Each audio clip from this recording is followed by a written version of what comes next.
Donc, on va démarrer. Bonjour à toutes et à tous. Je suis Marie Di Franco, directrice générale de Metz Technopole.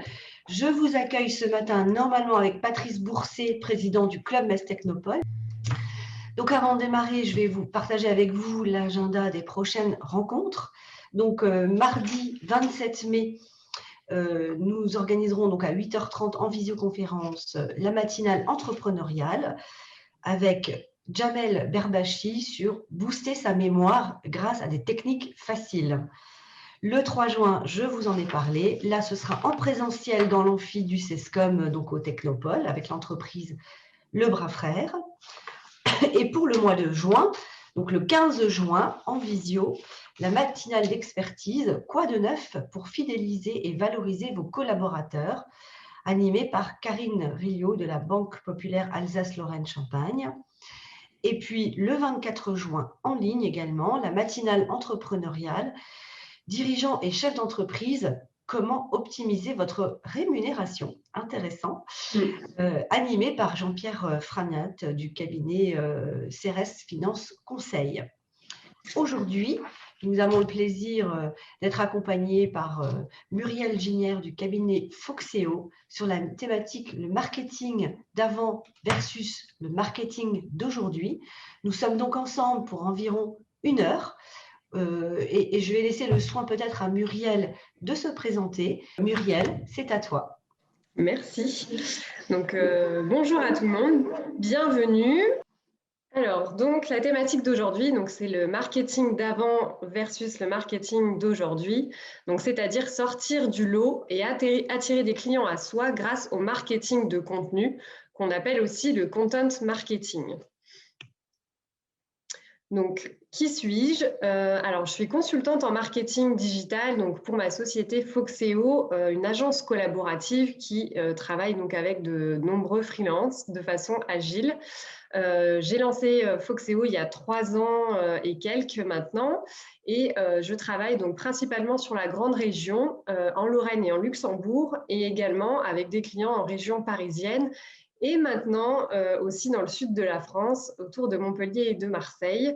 Grâce à la Covid, on voit qu'on peut obtenir des clients et des missions un petit peu partout en France. Donc, il y a au moins cet avantage, c'est que en restant chez soi et en région Messine, on peut avoir des clients un petit peu partout. Les frontières, grâce au télétravail et la visio, ont permis une manière de travailler différente.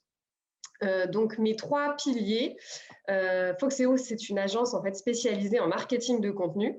Donc, la première étape, c'est de définir la stratégie marketing digital et éditoriale, donc tout ce qui touche au contenu. La création de contenu web principalement, donc ça va du site internet, des landing pages, donc des pages de vente, des scénarios d'email, des newsletters, des posts sur les réseaux sociaux, de la publicité sur Facebook et de la publicité sur Google. Donc, mais un gros volet sur le contenu et porter vos valeurs, et la mission de l'entreprise et l'histoire de l'entreprise pour attirer des clients à elle et être visible sur Google. Et le volet création de site internet WordPress. Et pour information, donc je suis spécialisée en B2B principalement sur des secteurs comme la gestion, l'assurance, expertise comptable, tout ce qui est IT, informatique et technologie et immobilier qui sont mes thématiques phares. Alors, l'agenda de cette présentation, donc qu'est-ce que le content marketing?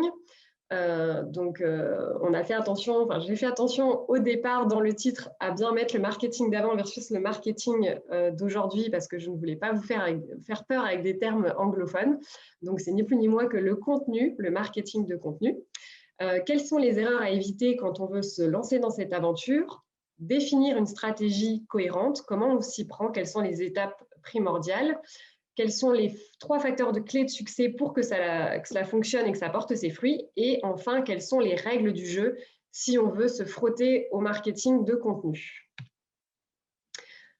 Alors, donc le marketing d'avant versus le marketing d'aujourd'hui, on peut les opposer aussi en disant l'outbound marketing versus l'inbound marketing. Est-ce que vous avez déjà entendu parler de ces termes? Est-ce que c'est du chinois? même si c'est de l'anglais en l'occurrence. Est-ce que ça vous parle et vous avez vaguement entendu ces termes à droite à gauche, ou c'est complètement brumeux et vous ne savez pas trop ce qu'il y a derrière? Alors, je crois qu'il n'y a pas de réponse. Je continue. Alors, donc, l'outbound marketing, peut-être que vous en avez entendu parler, ça correspond en fait au marketing push. Quand on en parlait auparavant, c'est complètement nouveau pour ma part. Ok, c'est assez obscur. C'est normal. En plus, c'est bourré de termes anglophones, donc on va dire voilà avant comment on faisait. Mais c'est vrai que dans le marketing et la communication, on a beaucoup de termes anglophones. Donc tout ce qui est outbound, ça revient, donc peut-être que ça vous en avez entendu parler, donc c'était le marketing push versus le marketing pull. Ce qui revient en fait à gauche, c'est le marketing de l'intrusion.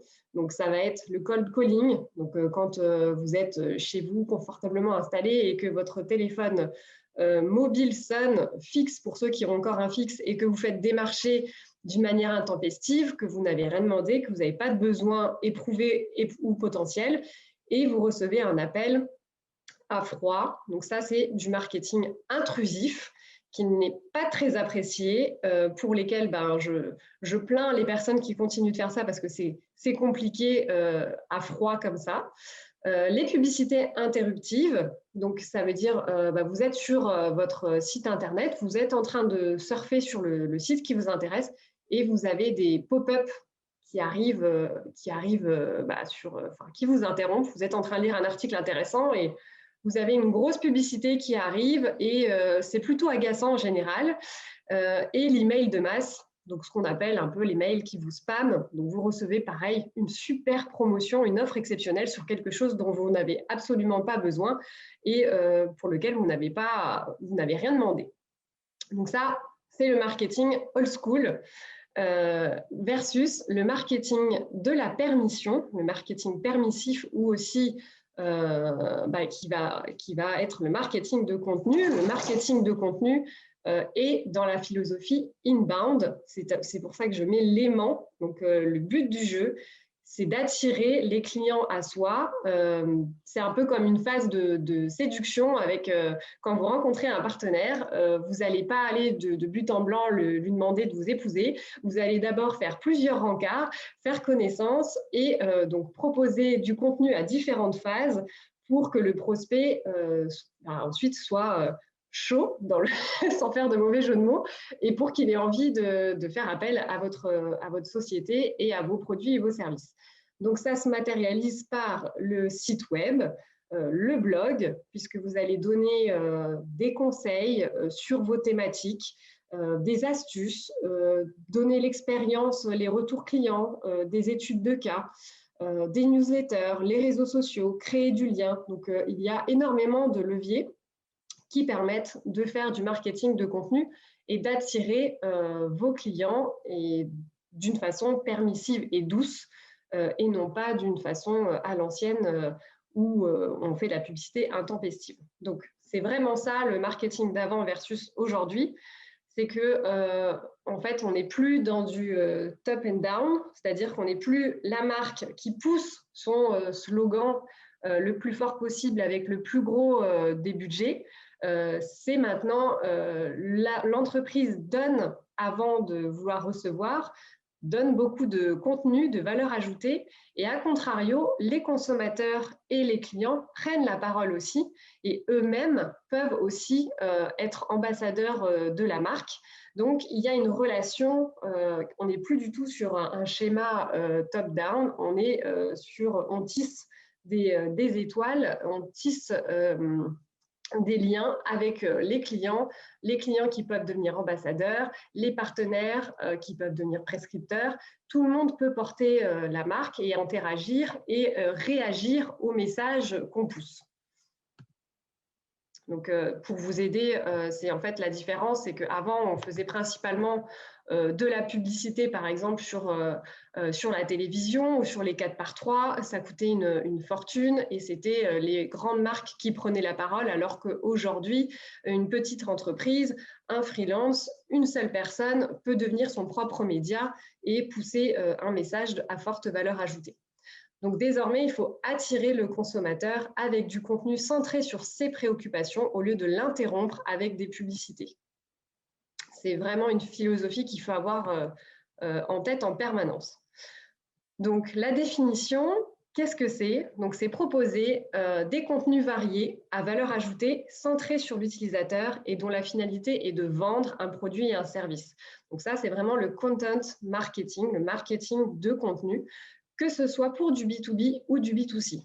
Souvent, les clients, quand je les rencontre et quand on en discute, ils ont pour réflexe de penser que c'est adapté pour du B2C, donc c'est-à-dire pour des ventes de produits, plutôt que pour du service entre professionnels. Par exemple, un expert comptable peut se dire « je ne vois pas ce que je vais pouvoir partager comme contenu ». C'est plus facile de partager du contenu et des conseils sur la mode, sur des produits de beauté que sur une assurance, une agence immobilière ou je sais pas, des services un peu moins sexy et un peu plus techniques. Ce qui serait complètement faux ou une fausse croyance de penser cela. C'est vraiment adapté, simplement le type de contenu sera différent, le message porté, bien entendu, sera différent et on ne l'abordera pas de la même manière. Alors, je souligne juste effectivement le mot vendre, parce que le but, on n'est pas philanthropique, on reste des sociétés, une entreprise, son objectif, c'est d'être profitable. Donc, même si elle amène du contenu à valeur ajoutée, même si on donne beaucoup de valeur, la finalité, c'est de vendre, à la différence du brand content, donc du contenu de marque, qu'on peut apparenter, peut-être que vous avez déjà entendu parler du concept de storytelling, donc raconter l'histoire de la marque et les valeurs de la marque, où là, on a moins cette ambition de vendre, on va plutôt vouloir mettre en place vraiment la notoriété de la marque, l'histoire de la marque, l'univers, les valeurs et aussi, par exemple, mettre en avant la marque employeur de l'entreprise pour qu'elle puisse attirer des candidats dans son entreprise et qu'elle aide à avoir une équipe comme il faut, des profils comme il faut, notamment dans des marchés à forte concurrence. Je pense notamment à l'IT, donc tout ce qui est informatique et technologie. Les entreprises de ce secteur ont beaucoup de mal, par exemple, à recruter des profils développeurs. C'est plutôt le candidat qui a la main sur le marché, donc il faut attirer les candidats à soi. Et comment on fait? En mettant en avant l'histoire de l'entreprise, ses valeurs et aussi du contenu de marque. Je pense à un client, par exemple, qui est au Luxembourg et qui est confronté à ça. Et on fait beaucoup d'interviews avec les clients. On présente des études de cas. Donc, on est clairement sur une thématique B2B. Et ça a double vocation, en fait. Une vocation de montrer aux futurs candidats, voilà, avec nous, quelle technologie vous allez travailler. Voilà nos références clients. Voilà quel type de projet vous allez porter avec nous et comment des interviews collaborateurs aussi pour leur montrer comment est la vie de l'entreprise à l'intérieur. Donc, ça permet d'attirer des candidats et en même temps, ils ont obtenu aussi d'autres missions clients parce que les clients voient comment fonctionne l'entreprise sur des projets, comment ils accompagnent leurs clients et quelles références, quelles expertises ils ont sur certaines technologies. Donc, ça porte ses fruits sur le long terme. Alors, le but du jeu, c'est de chercher à ce que ces prospects ou ces clients s'adressent naturellement à l'entreprise en délivrant des informations utiles dans le cadre d'un besoin éprouvé ou potentiel. Alors forcément, quand le client est conscient de sa problématique, j'ai envie de dire de sa douleur, de ses difficultés, c'est plus facile de le faire passer à l'action pour acheter ou pour prendre un rendez-vous, pour avoir ce qu'on appelle un call to action pour qu'il agisse. Maintenant, quand il n'est pas forcément conscient d'un problème, il n'en a pas forcément conscience, c'est plus difficile de le faire passer à l'action tout de suite. Je prends un exemple. Par exemple, si on prend la problématique de la retraite, C'est difficile quand on a des jeunes dirigeants, peu importe notre âge, j'ai envie de dire aussi bien de 30 à 40 ans, 45 ans, on n'est pas forcément encore, malheureusement, on n'est pas assez préoccupé par cette problématique parce qu'on se dit qu'on a le temps. Donc, ces besoins, on en a conscience. On sait qu'effectivement, un jour, il faudra préparer sa retraite, mais au quotidien, ce n'est pas ce qui va nous préoccuper et très peu de gens vont passer à l'action parce qu'il y a cet effet lointain. Donc, le problème, il n'est pas urgent. On n'est pas en train de se dire il faut que je recherche une solution et le meilleur placement pour ma retraite parce que ça paraît lointain. Donc, c'est ce genre de produit où il faut faire beaucoup de contenu et de sensibilisation, donner beaucoup de valeur pour que les personnes aient conscience que c'est important et qu'elles passent à l'action. Donc, le temps de transformation, le tunnel pour apporter des contenus, la séquence serait plus longue que sur un besoin plus facile, éprouvé ou urgent, où la personne a besoin d'une solution tout de suite. Alors, une petite statistique intéressante, 74% du public fait confiance au contenu qui vise à renseigner le lecteur sur un sujet particulier. Donc, si vous vous positionnez comme quelqu'un qui veut donner du conseil à son prospect, du conseil à son client, vous allez adopter une posture où vous allez donner beaucoup de contenu, expliquer beaucoup de choses, et donc il y aura beaucoup de valeur derrière. Alors que si vous cherchez tout de suite à pousser vos services de manière frontale, vous allez retomber dans le marketing intrusif, le marketing qu'il faut gommer, qu'il ne faut plus faire. C'est-à-dire que vous avez beau dire je vais créer un article de blog, je suis dans le marketing de contenu, mais qu'à l'intérieur de cet article de blog, dans le fond, vous êtes juste en train de pousser, comme un vendeur de tapis, vous poussez vos services de manière frontale sans vous intéresser à la personne et au client. Vous avez beau être sur un canal qui est marketing de contenu, inbound marketing.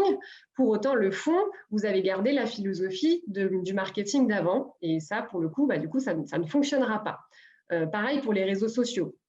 J'ai remarqué, et je le remarque tous les jours, quand je commence à mettre en place une stratégie sur les réseaux sociaux pour des TPE, PME dans le B2B, les clients, ce qu'ils ont tendance à vouloir faire en premier, ils me parlent de leurs services promotionnels, des offres. Ah, ce mois-ci, on va avoir une réduction sur ça, on va pousser tel service, il faut parler de tel service. Et en fait, ils sont tout de suite focalisés sur les produits et les services et non pas sur je crée du lien. Les réseaux sociaux, on est avant tout là pour que ce soit humain et créer du lien ou amener des conseils, des astuces, les erreurs à ne pas faire, pour ceci, pour cela, en fonction de vos thématiques.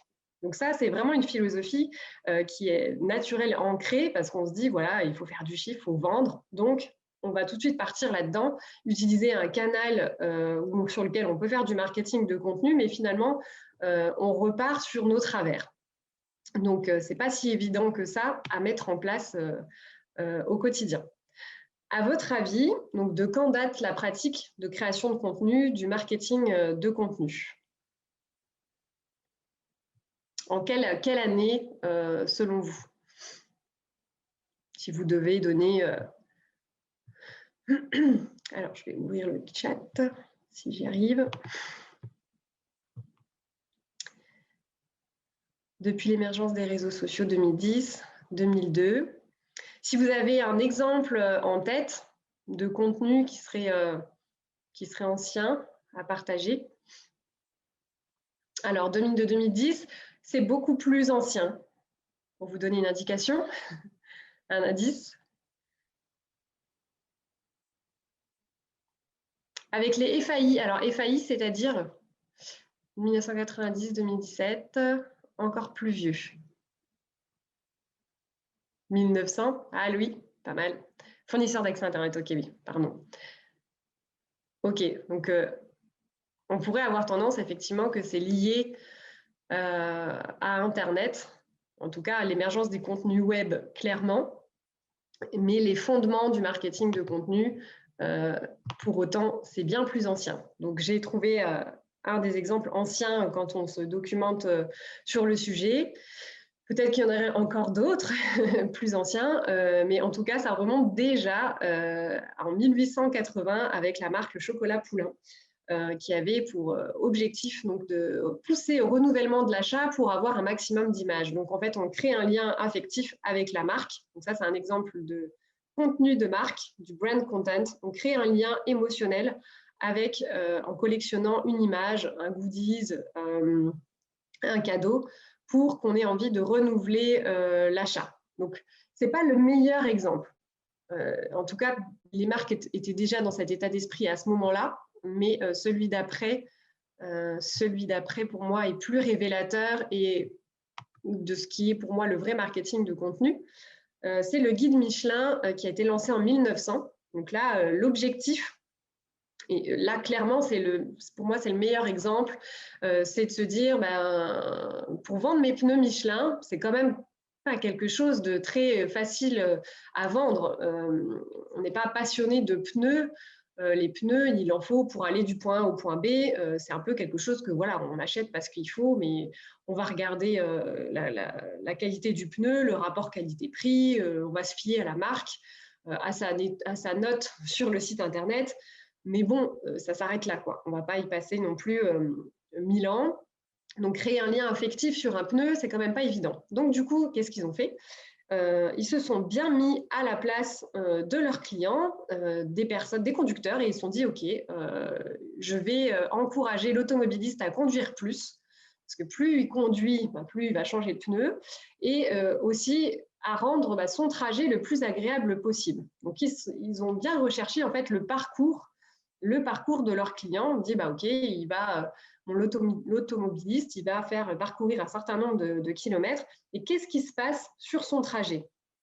Et on va lui fournir des conseils tout le long de son trajet pour que ça soit une expérience la plus agréable possible. Donc, on va l'accompagner dans toutes les étapes de son trajet et on va lui expliquer comment on entretient ses pneus, comment on change ses pneus, quelles sont les stations-service qu'il va trouver en chemin et les recommandations gastronomiques jusqu'à devenir le fameux guide Michelin que vous connaissez. Et ça a commencé, donc les recommandations gastronomiques à partir de 1926. Donc, ça, c'est vraiment la philosophie du marketing de contenu. Donc là, on n'était pas du tout sur le web, c'était du print, donc un bouquin, et on n'est pas du tout connecté. Et pourtant, la philosophie est déjà là. Donc, ça pour vous dire que le marketing de contenu, forcément, aujourd'hui, on est beaucoup sur le web, mais quand vous faites une plaquette d'entreprise ou des supports imprimés, c'est la même chose.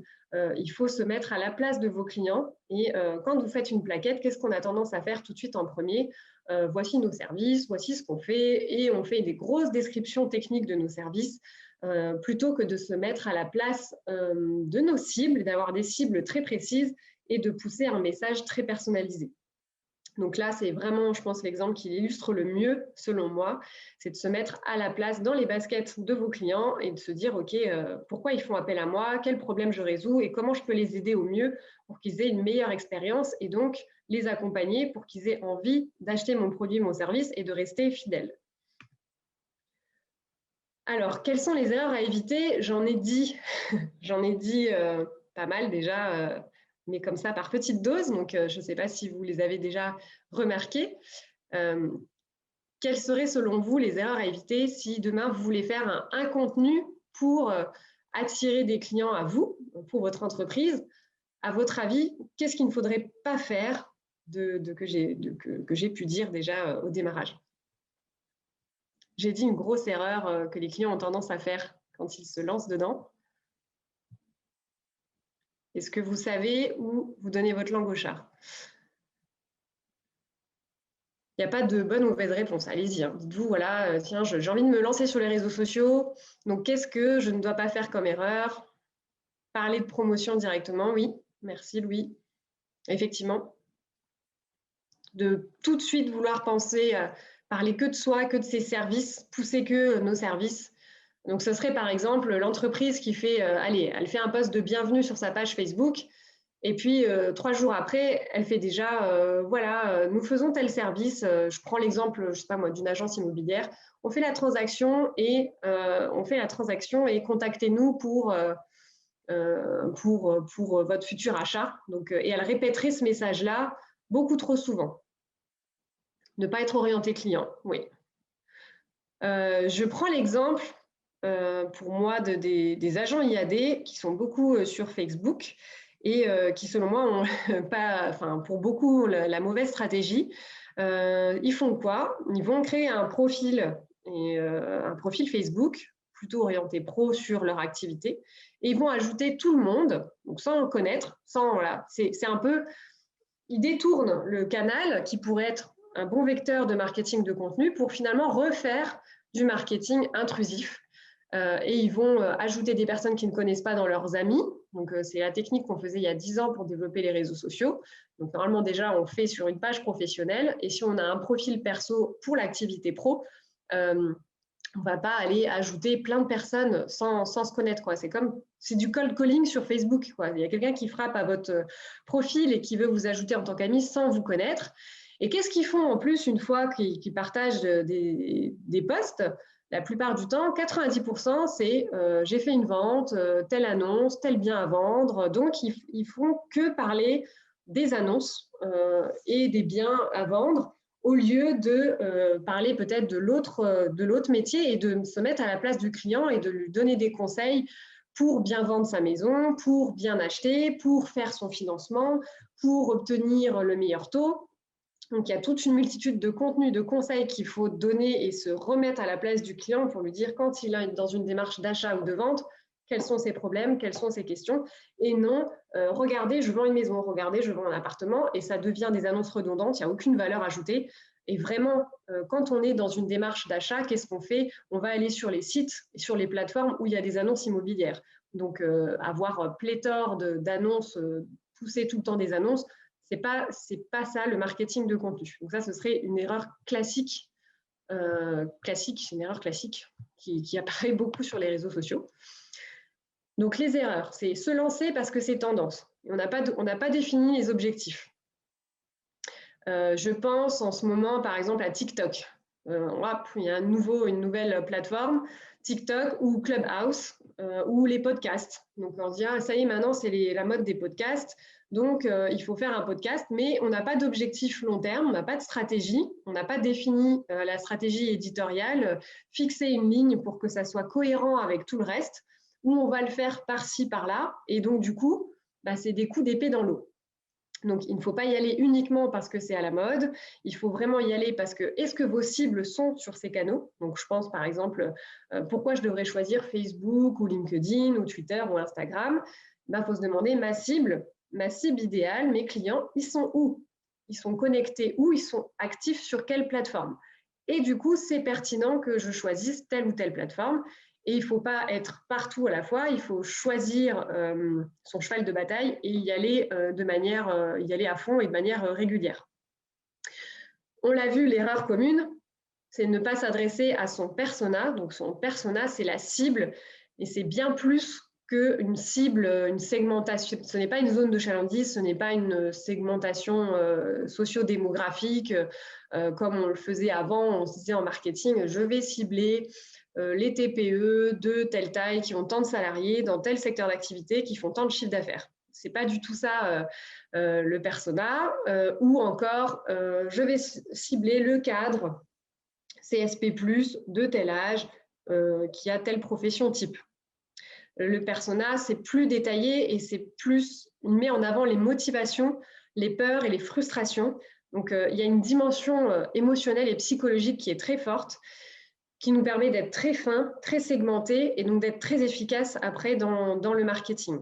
Et ce qui veut dire qu'il faut renoncer, une entreprise peut avoir plusieurs personas, donc plusieurs cibles, mais ce qui veut dire qu'on va ensuite dérouler du contenu spécifiquement pour ces cibles, et donc on va être très ciblé. Donc forcément, si vous avez 10 personas, ça sera juste l'enfer et ça sera juste pas possible de décliner autant de contenu pour autant de cibles.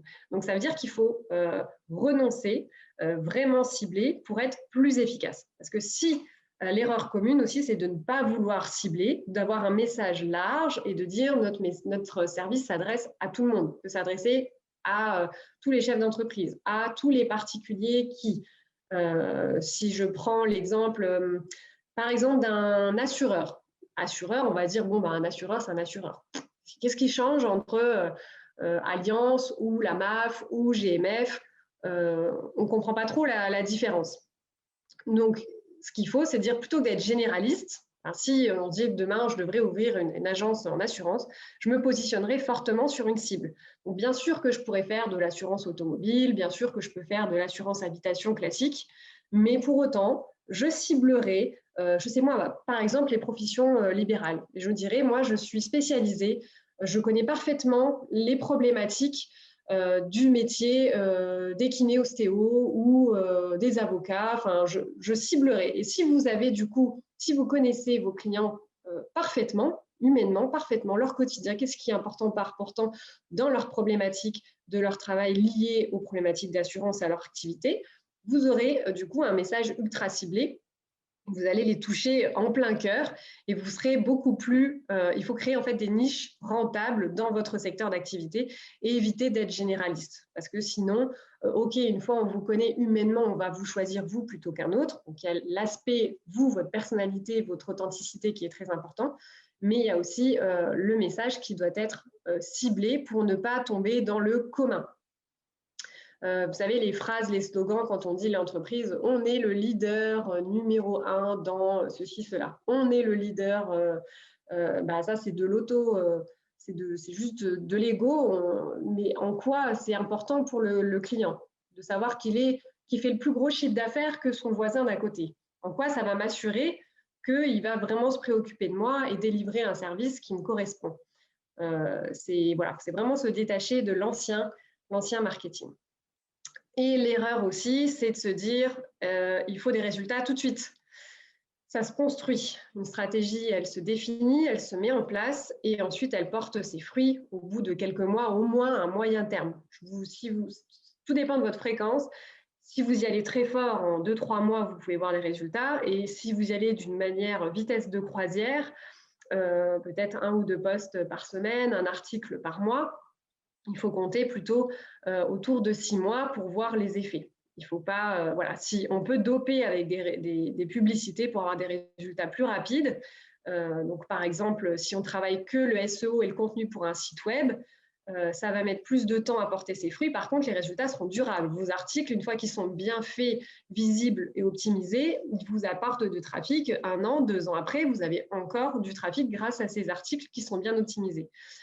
Mais pour aller capter du trafic plus vite ou des leads, on va aller booster avec des publicités, mais des publicités qui respectent la philosophie du marketing de contenu. C'est-à-dire on peut faire de la publicité sans pour autant interrompre et avoir un message, le vendeur de tapis, quoi. Vous voyez l'idée. Donc voilà, une vision à moyen terme pour le marketing de contenu. Et si on est un peu plus pressé, on va être prêt à mettre du budget publicitaire en plus, sachant que la publicité, une fois que vous coupez le budget, l'effet s'arrête, alors que le SEO met plus de temps à démarrer. Pour autant, une fois que c'est là, et ça vous sert vitam aeternam. Donc, l'étape importante, vous l'avez compris, c'est de ne pas se lancer tout de suite sur un canal. Ce qu'on a tendance à faire, c'est de se dire, allez, je vais sur les réseaux sociaux, je veux être partout, je veux être ici, je veux être là. Et on ne s'est pas posé les bonnes questions, on n'a pas mis les fondations au démarrage. Donc, les étapes pour définir la stratégie. Je dirais le benchmarking de la concurrence. Donc, bien sûr, ça ne veut pas dire copier-coller la concurrence, pas du tout. C'est faire de la veille et cette démarche-là doit être continue. Il ne faut pas chercher à ressembler à son voisin, il faut bien mettre en avant votre personnalité en tant que chef d'entreprise, les valeurs de votre entreprise, qu'est-ce qui différencie ce fabricant de fenêtres d'un autre fabricant de fenêtres. Lui, c'est simplement un revendeur, lui, il fabrique, il a ses usines sur place et en France, donc on doit mettre en avant le Made in France. Là, c'est que des commerciaux qui font du porte-à-porte en voiture. L'autre, c'est une entreprise qui a un showroom et un magasin et qui accueille le client et qui le conseille et qui lui montre des produits. C'est pas du tout la même manière. On peut avoir 2-3 entreprises sur un même marché. Ils n'auront pourtant pas la même manière de fonctionner, pas les mêmes arguments et on pourra aborder le client de manière complètement différente. Donc, quels sont vos bénéfices ? Quelle est la valeur ajoutée de l'entreprise? les valeurs en tant que telles, qu'est-ce qu'on va mettre en avant. Donc, le benchmarking, ça sert pour savoir comment votre marché fonctionne et comment vous allez pouvoir vous différencier. Et puis aussi, avoir des idées de contenu. Parce que quand on démarre une stratégie de contenu, c'est très facile au début d'avoir des idées, puisque comme on n'en a jamais fait, une fois qu'on a compris, les idées fusent. Au démarrage, ça fuse, ça part dans tous les sens, c'est super, il y a plein d'idées. Et puis sur le long terme, au bout de 6 mois, au bout d'1 an, au bout de 2 ans, on se dit, j'ai l'impression d'avoir fait le tour, comment je fais, j'ai plus trop d'idées. Donc là, c'est le benchmarking, la veille, qui va vous permettre de vous nourrir, donc soit de concurrents, soit de concurrents indirects, soit d'autres marchés, mais ils vont avoir une approche dont vous allez pouvoir vous inspirer pour la transposer sur votre marché. Je prends l'exemple d'une société, il me semble que le nom c'est Dougs, Doug ou Dougs. Donc, c'est un cabinet d'expertise comptable, je crois, qui est basé à Lyon. Et vous voyez, donc je suis à Metz et je m'en souviens encore de cette entreprise. Et ils font beaucoup de contenu.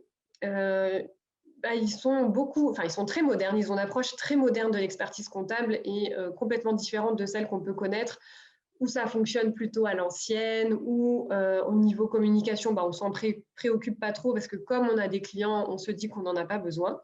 Et donc, eux, ils fonctionnent vraiment de manière moderne et à fond sur le contenu. Et ils proposent toute une panoplie de conseils. Donc, ils se mettent vraiment à la place du dirigeant. Et c'est un cabinet qui fonctionne en ligne. Donc, vous faites tout à distance. Ils responsabilisent beaucoup le jeune dirigeant, la TPE, pour faire soi-même son expertise comptable en ligne. Je vous inviterai donc à aller voir pour aperçu.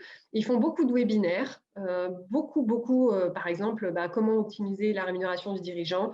Est-ce que je dois faire des indemnités kilométriques ou est-ce que je dois acheter ma voiture ou est-ce que je dois faire un leasing avec des scénarios en fonction du chiffre d'affaires, de la rémunération et du statut. Donc, ils vont assez loin dans le conseil et le but, ils l'ont bien compris, ils ne se sont pas dit « Ah non, moi, je donne ça que à mes clients ». Ils donnent tout ça d'emblée, même si vous n'êtes pas client.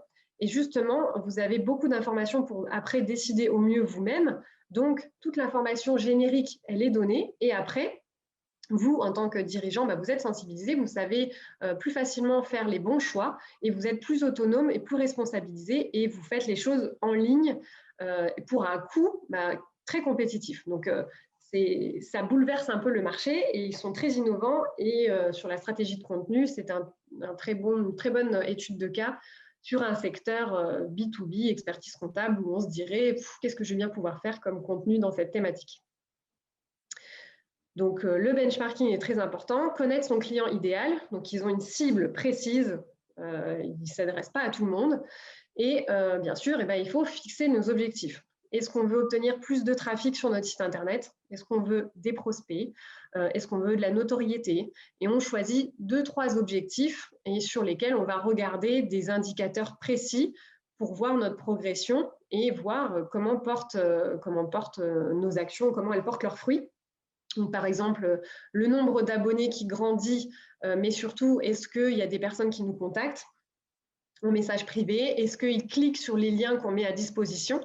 Parce que ça ne sert à rien de vouloir se dire je veux des milliers d'abonnés ou des centaines et des centaines s'il n'y a pas d'action derrière et si ça ne convertit pas. Ça fait beaucoup d'efforts pour avoir beaucoup d'abonnés, puis on n'en fait pas grand-chose. Donc, il vaut mieux une page avec 200, 300, 400, 500 abonnés, mais que ça soit des vraies personnes ciblées et qu'on crée de l'interaction. Ça sera beaucoup plus rentable et vous aurez des retours plus présents en termes de chiffre d'affaires. On verra beaucoup plus les résultats que de chercher à faire des milliers d'abonnés ou d'acheter des abonnés. Et puis, au final, il ne se passe rien derrière. Donc, ce qu'il faut se détacher, c'est ce qu'on appelle les vanity métriques. Donc, avoir des nombres de likes juste pour que ça fasse du bien à l'ego ou juste pour nous rassurer. Quand on poste et qu'on n'a pas des centaines de likes, c'est pas grave. Il vaut mieux de l'interaction et des abonnés ciblés que plein d'abonnés et que pour autant, ça n'apporte pas grand-chose. C'est le cas avec les webinaires, par exemple, quand on fait des offres de lancement de formation. Il n'y a pas besoin d'avoir des centaines de personnes et de faire des gros lancements. On peut faire plusieurs petits lancements et avoir plus de ventes derrière et un meilleur taux de conversion parce qu'on aura un contenu très ciblé. Donc, vaut mieux 20-30 personnes très ciblées que des centaines qui soient bien larges. Donc, c'est cool. On se dit, ouais, j'ai eu 150 personnes, mais oui, mais tu as fait combien de ventes derrière? Vaut mieux 15-20 personnes et 2 ventes que 150 et 1 ou 2 ventes. Parce que l'effort pour avoir des centaines de personnes alors que c'est générique, ça sera beaucoup moins, le taux de conversion sera beaucoup plus faible finalement. Donc les objectifs, et on va surveiller nos indicateurs de performance pour corriger et ajuster sans cesse notre stratégie. Donc, ce qui est important, c'est de connaître votre proposition de valeur. Donc, quelle est votre mission? Si vous êtes indépendant freelance, donc vous en tant que personne, votre mission dans votre métier. Si vous êtes une entreprise, quelle est la mission de l'entreprise pour ses clients? Quelle est sa valeur ajoutée? Et là, ce n'est pas je suis le leader de la France ou de tel marché international. C'est vraiment pas ça. C'est en quoi vous allez aider vos clients. Quelle est votre valeur ajoutée? Pourquoi on vous choisirait vous et pas une autre? Pourquoi gérer dans telle banque plutôt que dans telle banque? Pourquoi gérer dans telle assurance plutôt que telle assurance, telle agence immobilière? Pourquoi gérer chez ERA et pas chez la veine immobilier? Et pourquoi je choisis je franchis la porte à un endroit plutôt qu'à un autre? C'est la même chose sur tous vos supports de communication. Donc, pour moi, une bonne stratégie de contenu, elle est cohérente et homogène, que ce soit sur les supports imprimés que sur le web. Alors, comment on fait pour connaître sa proposition de valeur? Donc, on fait un brainstorming. Donc, le mieux, c'est pas de le faire tout seul dans son coin, c'est de le faire avec des personnes extérieures ou vous encadrez de le faire avec votre équipe. Donc, l'équipe cadre, l'équipe, toutes les personnes à différents niveaux, par exemple, le ou la secrétaire, l'équipe commerciale, l'équipe comptable qui est en lien avec les fournisseurs, enfin, différents niveaux de l'entreprise parce que chaque personne aura un contact différent avec les clients et ils pourront remonter du coup quels sont les problèmes de vos clients au quotidien par rapport à votre produit ou vos services, quelles questions ils se posent. Où est-ce qu'il y a des douleurs? Donc des douleurs, je prends l'exemple, je sais pas moi, si je prends le cas d'une entreprise dans la menuiserie, il y a des points critiques qui arrivent au moment de la pose, par exemple, ou au moment de mesurer, d'avoir les bonnes dimensions pour ne pas faire d'erreur. Et en fait, on va pouvoir prendre différentes personnes. On va dire, par exemple, le commercial, il va dire que les personnes posent toujours des mêmes questions entre c'est quoi la différence entre tel type de fenêtre et tel type de fenêtre? Excusez-moi, je n'ai pas le vocabulaire, je ne m'y connais pas dans le secteur, mais entre tel produit ou tel produit, le client a besoin de conseils. Et le commercial va dire, à ce moment-là, ces problèmes, c'est sur le choix de telle fenêtre ou telle fenêtre. Et la tendance, il se pose la question entre telle couleur ou telle couleur, les couleurs qui sont très demandées sont telle couleur. Donc lui, il va pouvoir remonter et puis peut-être le budget, de dire jusqu'à tel budget ça va, à partir d'une supérieure, ça commence à être un peu plus compliqué. Quand on est indépendant, on est souvent seul face à soi-même par rapport à ce step by step. Oui, c'est pour ça qu'il faut se faire accompagner. Moi-même qui suis tout le temps dans le marketing de contenu, je peux très bien accompagner mes clients, mais quand il s'agit de Foxeo, je me fais aussi accompagner parce qu'il faut un regard extérieur. Et en tant qu'indépendant, ça peut être faire l'exercice avec être très proche de vos clients et vous intéresser à eux, le faire avec des partenaires, et sinon le faire avec quelqu'un, tout simplement le faire avec quelqu'un d'extérieur. Et en entreprise, en tout cas, c'est ne pas cloisonner et chaque personne dans différents services peut vous apporter une vision et faire des remontées terrain. Un coach sourire. Jacques Ferry, pourquoi un coach sourire? Parce qu'il y en a beaucoup peut-être. Un coach certifié qui a son expertise. Je pense que c'est surtout un coach, un consultant, quelqu'un qui a son métier et son expertise et qui pourra apporter un regard extérieur parce que on a la tête dans le guidon en fait. Voilà. Donc, le brainstorming, très important. Comment on fait pour connaître ces personas, sa proposition de valeur aussi? On fait des entretiens, de la veille et des sondages. Et ensuite, on a des templates, donc un modèle pour créer ce fameux persona, puisque c'est une personne vraiment semi-fictive qui représente votre client idéal. Donc, moi, j'utilise beaucoup le template de persona. Il y a aussi, mais pour le construire, j'utilise aussi en parallèle la carte de l'empathie. Donc, l'empathie, c'est simplement se mettre à la place de votre client. Et en technique d'écriture, ce qu'on appelle le copywriting, donc l'écriture pour vendre et pour créer du lien et des émotions et avoir un passage à l'action, c'est très important. Le persona, c'est vraiment pas quelque chose de théorique. Souvent, les clients se disent « Ouh là là, qu'est-ce que c'est ?» Oui, on va faire ça comme une étude de marché, on va produire quelque chose et puis ça va rester dans son coin, dans un tiroir et ça va sécher dans son coin. C'est vraiment la base. Le persona, il l'accompagne au quotidien. Quand j'écris la preuve, en fait, la différence entre un bon post sur les réseaux sociaux et un mauvais post, ceux qui sont écrits sans persona, ils sont plutôt froids, plutôt généralistes et en général tournés vers du service. Alors que quand vous avez des personnes, des marques, des entreprises qui écrivent avec des personas en tête, eh ben, le discours va être beaucoup plus personnalisé, il va créer beaucoup plus d'émotions, d'engagement et ça va fonctionner et c'est comme ça qu'ils arrivent à créer des communautés. Donc, le persona, c'est très important et pour démystifier ce mot de persona, c'est de dire, voilà, votre client cible idéal, j'en ai 2, 3. Selon mes services, j'ai 2 profils par service, par exemple, ou 3, 4 profils, en général 4, 5 grand maximum, mais par expérience, 3 suffisent, 3 personas. Il y a déjà beaucoup à faire sur 3 personas, 2, 3 personas. Et l'idée, c'est d'être obsédé, en fait, par vos clients. Et quoi de mieux pour parler d'empathie, c'est un peu comme si vous souhaitiez tomber amoureux de vos clients, quoi. Tomber amoureux de vos clients dans le sens où il faut les connaître par cœur et passer du temps avec eux, avoir le côté humain très en avant pour comprendre leur psychologie, comprendre leur manière de décider, qu'est-ce qui est important pour eux et pas pour vous, et ensuite comment coller comment dédier et décliner vos services et peut-être ajouter même de l'accompagnement, du conseil pour coller au mieux à leurs besoins. On a souvent tendance à d'abord passer du temps sur le produit, à créer un produit, créer notre service, et on est obsédé par notre produit ou notre service, alors qu'on devrait être obsédé par nos clients. Et ensuite, le produit découle et il est personnalisé pour le client. Et c'est comme ça qu'on délivre beaucoup de valeur et un service premium ou un produit premium avec tout un accompagnement.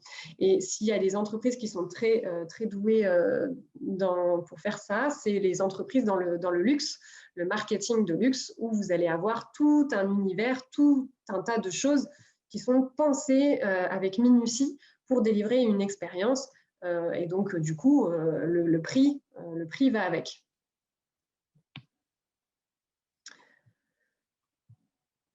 Hop.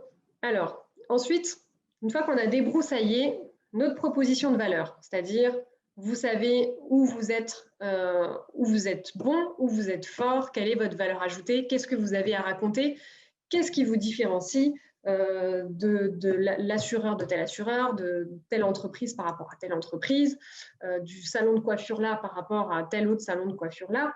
Et même pour les marques franchisées, j'ai envie de dire par exemple du diagonal là à tel diagonal ou du Desange à tel Desange. Pourquoi je vais chez tel Desange et pas chez l'autre Desange? Parce que lui, il est très bon pour ça, il est spécialisé pour la barbe et la coupe homme. Et l'autre, il est spécialisé pour les teintures sur les blondes. Il gère vraiment toutes les palettes et toutes les nuances de blond. Donc, je préfère aller chez lui parce qu'il a vraiment une clientèle de blondes et lui, il est vraiment axé sur la barbe. C'est un exemple très concret, mais c'est comme ça qu'on se différencie. Donc, pourquoi on viendrait chez vous? On m'avait donné l'exemple d'un assureur qui était spécialisé dans tout ce qui était objets d'art et de collection. Donc, il avait développé, il avait beaucoup de passionnés et c'est quand même très spécifique. Donc, bien sûr qu'il savait faire d'autres contrats et il en faisait, mais il attirait à lui tous les passionnés. Donc, collectionneurs automobiles, les œuvres d'art. Donc, ces personnes venaient pour sa compétence spécifique sur ces objets-là. Et puis, bien sûr, une fois que vous tissez la relation avec la personne, et bien sûr que vous pouvez lui faire, si vous l'avez assuré pour un diamant ou pour un objet d'art ou pour telle voiture de collection, après, il va vous donner les autres contrats. Vous allez tisser une relation et naturellement, vous allez vendre d'autres services autour. Donc voilà, je pense que ça illustre bien comment vous devez vous positionner, vous différencier, cibler la personne, être très ciblé, et c'est plus rentable que d'être généraliste. Et ensuite, vous allez commencer à planifier. On n'est pas encore à l'étape où on crée. Avant, on planifie, on se pose. On se dit quel thème je vais aborder. Maintenant que je connais mon persona qui se pose telle et telle question, je prends par exemple l'expert comptable qui cible le créateur. Il va dire le créateur de quoi je vais lui parler. Je vais lui parler du choix du statut juridique, je vais lui parler du business plan, de comment présenter, faire un bon business plan, qu'est-ce qui est important quand on va le présenter à la banque pour avoir un emprunt ou pour lever des fonds.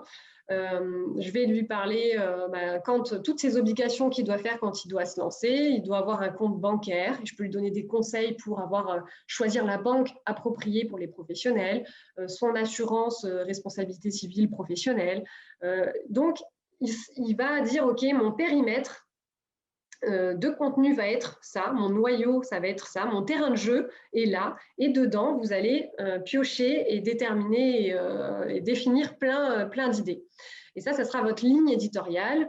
La ligne éditoriale, c'est aussi de se dire quel ton j'adopte. Est-ce que je vous vois? Est-ce que je tutoie? Est-ce que j'ai le droit à l'humour? Est-ce que je suis hyper professionnelle et formelle? Est-ce que je suis plutôt fun et décontractée? Tout ça, c'est la ligne éditoriale et on s'y tient. C'est-à-dire que ce n'est pas un coup je vous vois, un coup je tutoie, un coup je me permets des gifs super drôles et puis après je reprends un ton complètement formel. Il faut choisir son curseur et s'y tenir. On définit aussi les formats et les types. Donc, sur quel canal on va aller et sur quel type de format. Est-ce qu'on fait un peu de vidéo, principalement des articles de blog? Et là, l'idéal, pareil, c'est de choisir 2-3 types, pas plus. Et ça ne sert à rien, sinon on se disperse. On ne peut pas être bon partout. Donc, par exemple, si vous choisissez YouTube, allez-y à fond. Si vous choisissez le podcast, allez-y à fond. Et vous verrez que quand vous allez vous mettre dedans, ça prend beaucoup de temps, beaucoup de travail. Donc, ça ne sert à rien de se disperser. Il vaut mieux se dire, je vais prendre mon blog et je vais aller à fond, plus je vais faire LinkedIn. En B2B, je vais prendre LinkedIn et le blog, par exemple, où je vais faire beaucoup de webinaires et LinkedIn, où je vais travailler le canal mail et je vais faire 2-3 mails par semaine avec de la valeur dedans en respectant ma ligne éditoriale. Donc, ne pas se disperser. Ça sera beaucoup plus profitable pour vous en termes de temps, d'investissement et de retour sur investissement. On détermine aussi la fréquence. Donc, combien de fois il faudrait publier. Donc, sur Facebook, c'est tant de fois, sur LinkedIn, c'est tant de fois. Et après, c'est de se dire aussi, moi, je suis capable de tenir quel rythme? Est-ce que je suis seule? Est-ce qu'il y a une responsable marketing communication à temps plein qui est dédiée et qui peut le faire? Quelles sont ses activités à elle aussi? Combien de temps elle peut allouer sur le blog, sur les réseaux sociaux, sur tel canal? Donc, c'est là où on se dit peut-être qu'il faut recentrer pour pouvoir être plus efficace, plus régulier et plus visible. Et on crée notre calendrier éditorial. Donc, c'est de se dire, cette semaine, je vais poster sur la thématique du statut juridique pour l'expert comptable pour accompagner son créateur. La semaine d'après, je vais mettre en avant une étude, un cas client, donc un client que j'ai accompagné dans toutes ses démarches pour la création d'entreprise et qui est satisfait. La semaine d'après, je vais mettre en avant le côté entrepreneur et la difficulté de la création d'entreprise et je vais mettre une citation inspirante. Et l'autre semaine, je vais donner encore un conseil technique sur l'optimisation de la rémunération du dirigeant, par exemple. Le but du jeu, c'est de varier les thèmes Et du coup, vous voyez, quand je vous donne des exemples, je ne suis pas en train de dire nous, on est à temps par mois, on fait tel service, on vous fait le bilan, le PV d'Assemblée générale, la TVA mensuelle, contactez-nous. On vous fait toute votre comptabilité tous les mois, contactez-nous. Il faut se détacher de ça et donner de la valeur qui intéresse. Et derrière, on sait que vous êtes expert comptable. Et donc, quand on aura un besoin, on aura envie de passer vers vous parce que vous êtes là pour accompagner. Alors, une fois qu'on a défini la stratégie, le persona, les idées de contenu, le calendrier éditorial, donc on a mis nos fondations en place et ensuite, elles ne sont pas rangées dans un coin, elles sont là pour vivre et pour évoluer avec vous, avec l'entreprise, avec la vie de l'entreprise, avec vos actualités, avec le marché. On a créé le contenu, on le publie. Et ensuite, pour optimiser la visibilité, parce que toute la chaîne avant jusqu'à la création, ça prend du temps. Donc, le but du jeu, c'est d'utiliser le modèle POEM, donc Paid, Owed, Earned Media. Donc, d'utiliser, je vais vous expliquer, vous inquiétez pas, tout est en anglais, d'utiliser une diffusion, maximiser la diffusion pour que votre contenu soit le plus visible possible. Parce que si vous mettez votre article sur le blog et que votre site n'a pas de trafic, vous allez le mettre et personne ne va le voir. Donc, je prends l'exemple d'un article de blog, je le publie sur le site. Ensuite, je vais utiliser mes owned médias, donc c'est-à-dire mes propres médias, les canaux que mon entreprise possède et que je maîtrise et que je contrôle. Donc, ça peut être mon article de blog, je fais une newsletter pour prévenir qu'il y a un nouvel article et je le présente et je dis en quoi c'est intéressant et en quoi il faut aller cliquer pour le voir. Donc, ce n'est pas juste une petite intro et puis on clique dessus. On explique pourquoi. Je partage sur mes réseaux sociaux, donc sur LinkedIn, Facebook, Instagram. Et je vais, pour plus de visibilité, je peux faire aussi une story en plus pour augmenter la portée et la visibilité de mon post. Et je peux ajouter du budget publicitaire pour toucher encore plus de personnes et toucher ma cible. Donc, own media, c'est jusqu'à présent, je ne paye pas, j'ai créé mon contenu, je le diffuse sur mes canaux. Et ensuite, je passe au paid media et je peux dire, je vais faire une publicité Facebook de mon article de blog pour qu'il soit plus vu. Je vais acheter des mots-clés sur Google pour positionner mon article de blog pour qu'il soit plus vu. Donc, on va ajouter un budget publicitaire. Donc, on est toujours sur un contenu à valeur ajoutée, mais on va le booster, on va lui donner un budget pour qu'il touche le plus grand nombre de personnes qu'on veut. Et ensuite, on arrive sur le Earned Media. Donc là, qu'est-ce que c'est? C'est un média initialement payant qu'on a réussi à obtenir gratuitement. Donc, c'est les relations publiques.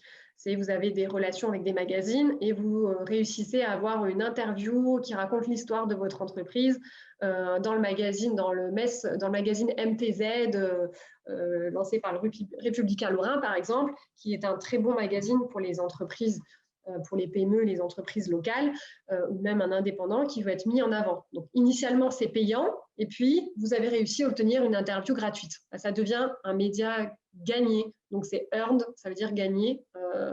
Donc, initialement payant, obtenu gratuitement.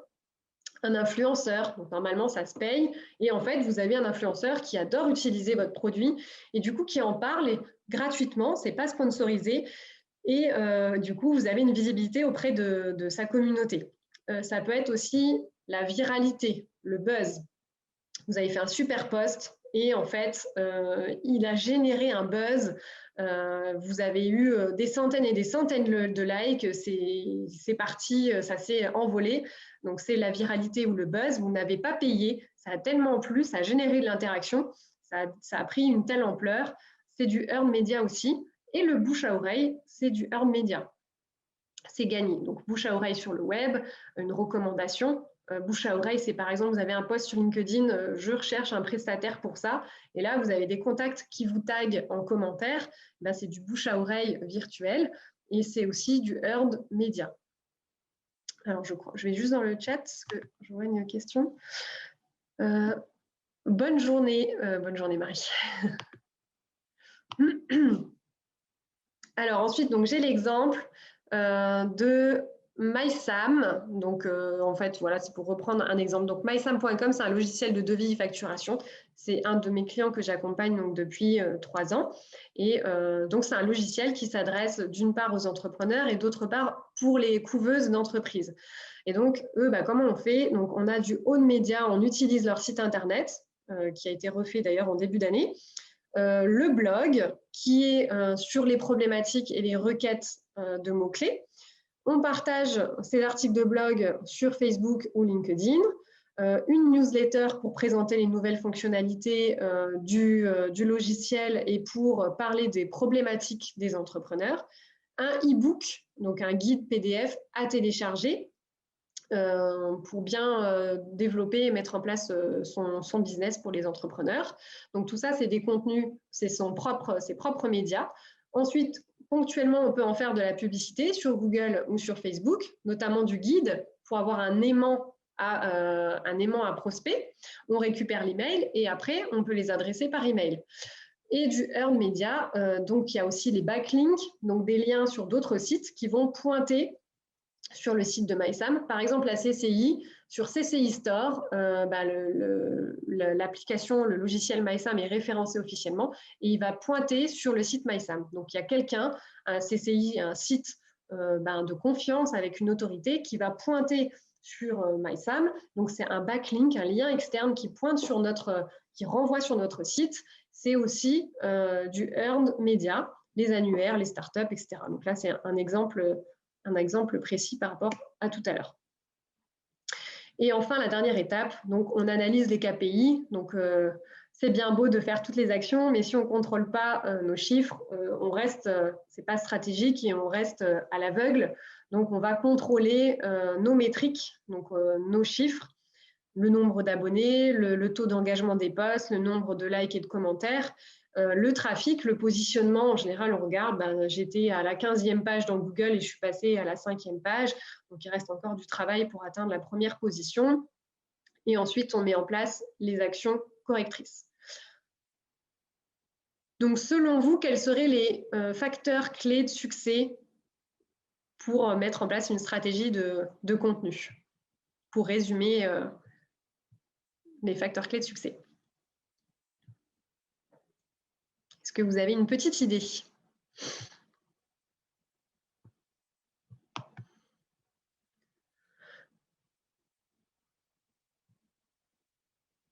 Bien connaître son persona, oui. Se mettre à la place du client, oui. Je pense que s'il y a une phrase qu'il faut garder, c'est être obsédé de son client ou tomber amoureux de vos clients. Bien connaître son client cible, oui. Tout part de lui. Tout part de lui, effectivement. Donc, du contenu à valeur ajoutée pour la cible. Donc, effectivement, tout part de votre cible. Alors, j'essaie juste de rouvrir la conversation. Un coup, ça marche, un coup, ça ne marche pas. Apporter des solutions aux clients, oui. Connaître ses problèmes, répondre à ses problèmes et lui apporter des solutions, effectivement. Donc, du contenu à valeur ajoutée. Donc, on se préoccupe de lui. Qu'est-ce qui l'inquiète? Qu'est-ce qui le préoccupe? Et je lui apporte du contenu pour y répondre. Il faut que le contenu soit légitime et pertinent. Ça paraît évident. C'est-à-dire que si vous êtes une entreprise, je sais pas moi, si vous êtes un salon de coiffure, vous n'allez pas parler de la construction, des étapes de construction d'une maison ou de l'actualité de je ne sais quoi. Il faut rester dans votre thématique. Si vous êtes expert comptable, vous ciblez l'entrepreneur, vous pouvez aller jusqu'à l'entrepreneuriat, mais il ne faut pas après, faut pas partir dans le hors-sujet. Il faut rester dans votre cœur de métier, où est votre champ de compétences. Vous n'allez pas commencer à donner des conseils sur des choses que vous ne pourrez pas y répondre. Vous devez être pertinent et derrière pouvoir proposer votre solution, puisqu'on est quand même là derrière pour se dire quand le client je lui ai donné confiance, je lui ai apporté des solutions. Le moment où il voudra passer à l'action, il faudra qu'il passe par moi. Donc, le but, ça restera de vendre et d'être régulier. Si on fait à fond pendant 1 mois, 2 mois, 3 mois, puis qu'après on arrête, ça ne fonctionne pas. Le B.A.-ba de la vente en premier, la découverte du client. En effet. Et le contenu, et c'est pour ça que moi, je crois fermement que le marketing doit être aligné avec le commercial. et que le marketing sert la stratégie commerciale et qu'en fait, les deux doivent penser au client et pas aux produits, aux services, à la technique, à la composition, etc. C'est secondaire, on l'explique, mais c'est secondaire. C'est pour ça que les commerciaux très techniques, d'ailleurs, je pense, ne sont pas tout le temps forcément les meilleurs parce qu'ils s'engouffrent dans des explications trop techniques et on en oublie le client. Donc, il faut l'accompagner et être régulier. Alors, malheureusement, régulier, c'est parce que là, on est obligé de répondre aux algorithmes Google qui mènent la danse, aux règles d'algorithmes des réseaux sociaux qui mènent la danse. Donc, il faut au minimum une fois par semaine. Ça fonctionne bien une fois par semaine en étant régulier. Et il vaut mieux un effort constant, pas faire fort et après arrêter, ou quelque chose que vous allez pouvoir ou faire vous-même ou prévoir le budget pour le déléguer de façon régulière. C'est la régularité qui paye, sans pour autant passer sa vie sur les réseaux sociaux. Il ne faut pas devenir se dire je dois poster tous les jours et être H24 sur les réseaux, tout ne se joue pas là. Donc, ce qu'il faut retenir de la philosophie, c'est qu'il faut être intéressant avant d'être intéressé. Donc, on l'a dit tout le long, c'est se préoccuper de ce que le client veut. Le client a tendance à dire « je suis leader, je suis le numéro 1, voici mes services, achetez mes services, je suis super ». Donc, c'est le monsieur à gauche. Et à droite, le client, qu'est-ce qu'il veut? Il y a aussi le client que vous lui donnez ça, il prend ça, il prend ça, il prend ça. Donc, on n'est pas philanthropique non plus. On doit trouver le juste milieu, l'empathie, savoir se mettre à sa place et lui proposer quelque chose pour que derrière, bien sûr, on crée une relation commerciale et de confiance et durable. Et donc, le marketing de contenu, c'est au milieu, c'est l'empathie, le contenu pertinent, régulier, légitime, pensé pour une cible précise. Enfin, les règles du jeu, si vous vous lancez, c'est avoir une vision au long terme, 6-9 mois. Souvent je le dis, je pense que c'est très important. Les personas, et ça, pour moi, c'est les 2 points le plus importants. Il y a des entreprises souvent qui ne l'ont jamais fait, et le jour où elles décident de s'y mettre, elles pensent qu'en 2-3 semaines, il faut qu'il y ait des ventes, que ça doit pleuvoir de chiffre d'affaires et de contrats. Ce serait la mauvaise approche. Ça se crée une notoriété, une image, une confiance. Ça se crée sur le temps. Ça doit être durable et constant. C'est simple, c'est humain. Imaginez-vous, demain, vous rencontrez quelqu'un, il fait du forcing et il vient tout de suite vous vendre des choses, vous n'avez pas envie, il ne s'intéresse même pas à vous, il fait que de parler de vous. Vous allez dire, mais c'est quoi cette personne égocentrique ou égoïste ou qui a les dents qui raient le parquet et qui pense qu'à me vendre ses trucs et qui n'écoute pas ce que je dis, qui s'en fout de qui je suis. C'est la même chose. Et planifier des moments de rédaction et s'y tenir. Donc, c'est s'organiser parce que sinon, on va définir une stratégie, mais on ne passe pas à l'action. Donc, il faut planifier pour passer à l'action. Demander du feedback et faire des sondages, donc créer de l'interaction sur les réseaux sociaux, créer l'interaction des clients ou simplement par l'échange en direct avec les clients. Et garder en tête sa cible et sa requête SEO, surtout quand c'est de la partie rédactionnelle, site internet ou article de blog, où là, vous avez une partie SEO qui est importante. Et enfin, recycler vos contenus. On l'oublie celui-ci, on a tendance à l'oublier. On passe beaucoup de temps à créer le contenu, à aller chercher les idées, à créer des livrets. Et les étapes qu'on oublie, c'est de diffuser plusieurs fois, de rediffuser, d'optimiser sa diffusion pour qu'il y ait un impact. Et aussi recycler, c'est-à-dire que vous parlez d'un sujet, mais X mois après, les personnes ont déjà oublié. Donc, on va recycler un article de blog et on va le représenter sur un autre angle et on change un visuel sur les réseaux sociaux, on garde notre thématique et on le recycle pour que nos efforts ne soient pas vains. Conseilles-tu un calendrier éditorial semestriel ou annuel? Alors moi, je fais à 6 mois, ça dépend de la fréquence. Si tu publies tous les jours, à 6 mois, ça va être compliqué. Si tu as 1 à 2 fois par semaine, tu peux aller à 6 mois pour débroussailler, faire un brainstorming et avoir des idées sans aller dans le détail. Donc, c'est l'idée, la grosse idée. Tu poses tes cailloux et ensuite, on va à 3 mois et à 1 mois. Donc, moi, en général, j'ai 1 mois à 2 mois de posts d'avance pour mes clients. Donc, en B2B, on est plutôt sur 1 à 2 posts par semaine et on prépare, s'il y en a 2 par semaine, on prépare 1 mois d'avance. Si on a 1 post par semaine, je peux aller jusqu'à 8 posts d'avance, 8 idées de sujets d'articles aussi d'avance. pour qu'on ne soit pas à court, qu'on ne soit pas pris de panique et qu'on arrive à tenir le rythme parce que c'est un marathon. Voilà, j'ai terminé. J'espère que je n'ai pas trop débordé. Un petit peu. J'espère que ça vous a aidé. Muriel, je tenais à vous remercier pour cette présentation toujours très enrichissante. Merci beaucoup. Merci à tous les participants d'avoir été présents. Merci à tous et puis d'être restés jusqu'au bout parce qu'on a un peu débordé, je crois. Non, ça va au niveau timing? Non, parfait. Et ben, bonne journée à tous alors. Bonne journée. Merci, à bientôt.